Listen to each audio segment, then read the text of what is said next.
another pregnancy update. Today we are talking about week 19, and what is so crazy about week 19 is that I get induced a week early every single pregnancy because I'm considered high risk, and in just a couple of days will be my halfway mark. Normally week 20 is what everybody considers their halfway mark, but about 19 weeks and 3 days is actually my halfway point, and we are almost there.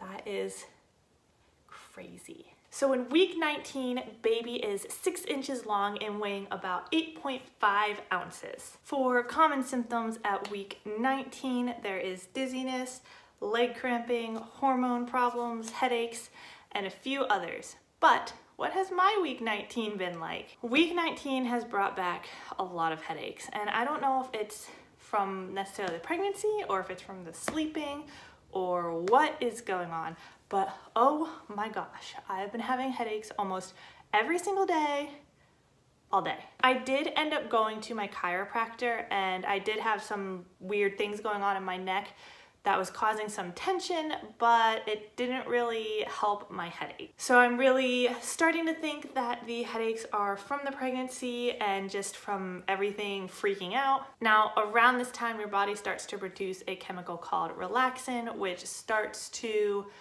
allow your hips and your muscles and everything in that area to kind of stretch out and get ready for the baby to be pushed through. And for most people, that's totally fine. But in my case, I am a not so lucky person, and when my body starts to release the relaxin, it starts to freak out. I end up having something called pubic symphysis dysfunction, and it is oh so painful. I haven't started having the actual issue yet, which is where your pubic bone starts like this and it starts to rip apart, and the cartilage in the middle gets really stretched out, and it causes this extremely excruciating, painful burning sensation from the moment it happens until after the baby is out for a while. And there's nothing you can do about it. There's no like treatments or anything to help it. You are just in agonizing pain from that moment on. And unfortunately, in all of my pregnancies, I suffer and will suffer from this, but the start of it happens with my hips. I was super happy that at 18 weeks, I wasn't really having many issues at all. That is when it started with my other pregnancies. And I think that because I've been working at home and staying at home with my kids versus working a job where I was constantly moving and constantly walking and going up and down stairs, I think that has helped me out. At 18 weeks in my previous pregnancies, I was already in a crazy amount of hip pain, and there was nothing I could do for it. And now for this pregnancy, I am 19 weeks and my hips are kind of starting to get a little messed up. Now, what I mean by a little messed up is they aren't hurting a whole lot, they are sore. So it almost feels like a bruise, or like when you bruise your bone or anything like that. It's kind of that sore feeling right now in like the back part of my hips. And the other thing that is happening is when I am in bed laying on one side and I need to get up and roll over to my other side, when I use my legs to push myself up, both of my hips pop, kind of like pop out of socket and pop back in.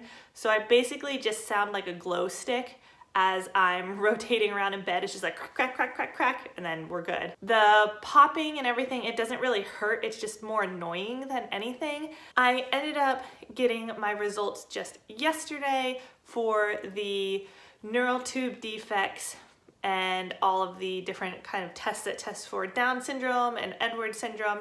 If you aren't familiar with my previous pregnancies, my second pregnancy was totally fine.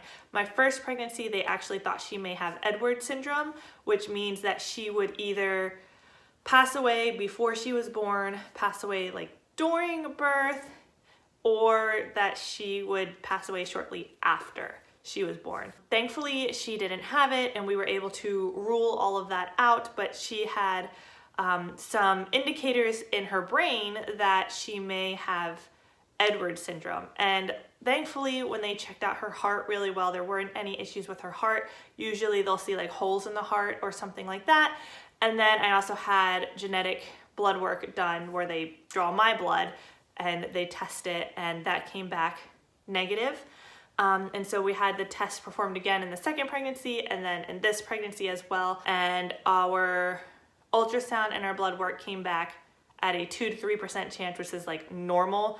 They would tell any normal pregnancy that they have a 2 to 3% chance of having one of these issues. So they don't think that there's anything wrong this time, which is always good to hear. I do want to note that even if my child had any of these issues, I would still love them and I don't really care. Like you want your baby to be healthy, but if I had a baby with Down syndrome or anything like that, I will love it just as much as any of my other kids, and I wouldn't terminate the pregnancy or anything. I was asked that before, so I'm just making that clear. I would still keep the baby and I would still love the baby. I am getting out of breath so easily. I don't know if you guys can tell, like, I'm out of breath right now just talking. I don't have a lot of pressure like on my lungs or anything like that, but it just seems like they don't feel like working. I don't know, it's just, I'm out of breath all the time.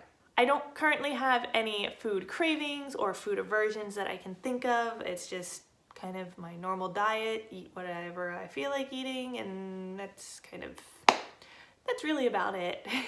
I am definitely getting much larger in the belly area, which obviously is a normal symptom of pregnancy, but it's definitely getting much more noticeable. Things and clothing and everything is getting tighter. I start to get really, really uncomfortable if there's any type of pressure on my belly. But one of the really exciting things about my belly is you can see and you can feel the baby moving from the outside. Everyone has been able to look at my belly and see the little kicks happening here and there. And if you put your hands on my belly and press down a little bit and the baby kicks, you can actually feel it, which is super exciting. This started happening around last week as well, but this week now the baby is on the move and kicking and dancing away and letting everybody know that he or she is here. My allergy symptoms are also still very bad. I have been sneezing and coughing and choking and having a runny nose all the time. I think that is about it for this video. I did have an OB appointment, but it was just a checkup where they, do the heart, and that was really about it. They just made sure that I don't have any issues or questions and sent me on my way.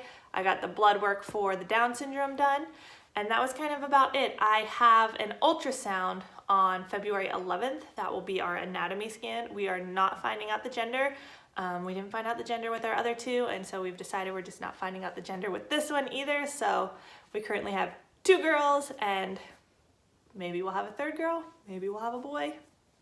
Time will tell. We're halfway done, so stick around for the second half of my pregnancy and see what this baby comes out to be. Let me know what you guys think. Do you think it's a boy or a girl? What do you think? A lot of my family is hoping for a boy since we already have 2 girls. I personally don't care. I'm happy with whatever we have. Healthy, happy baby. Good in my books. I don't care what the gender is. Anyway, guys, thank you for watching my 19-week update. I hope you enjoyed this video. Give it a big thumbs up. Hit the subscribe button with the little bell so you don't miss out on any more of our notifications. Check us out on Facebook and Instagram and Twitter, and enjoy the rest of your day. And I will see you guys in the next one.